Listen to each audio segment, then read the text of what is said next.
నాగార్జున 100వ చిత్రానికి దగ్గరగా ఉన్నారు. గత ఏడాది నా సామిరంగ చిత్రంతో హిట్ కొట్టిన నాగార్జున ఇప్పటి వరకు సోలో సినిమా చేయలేదు. ఇప్పుడు దసరా అల్లుడు అనే సినిమాతో 100వ చిత్రం చేయబోతున్నట్లు సమాచారం. నాగార్జున 100వ మూవీని తమిళ దర్శకుడు కార్తిక్ చేతికిస్తారని సమాచారం. నిజానికి ఈ టాక్ నెలల క్రితమే వచ్చింది. కానీ నాగార్జున ఫైనల్ నరేషన్ పట్ల అంత సంతృప్తిని వ్యక్తం చేయలేదంట. తర్వాత దర్శకుడు స్క్రిప్ట్లో మార్పులు చేయడంతో తాజాగా గ్రీన్ సిగ్నల్ ఇచ్చినట్లు సమాచారం.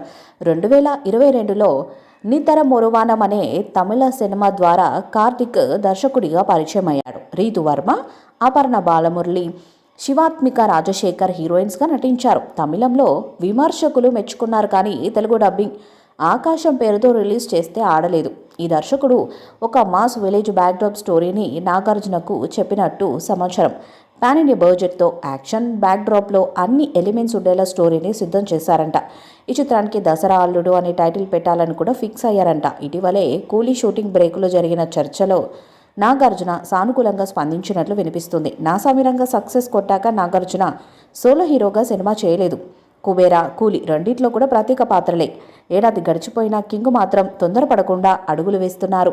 25, 50, 75, 100వ చిత్రం లాంటి ప్రాజెక్టులని అత్యంత స్పెషల్గా చూస్తుంటారు. ప్రస్తుతం అలాంటి కేర్ని తీసుకుంటున్నాడు అక్కినేని నాగార్జున.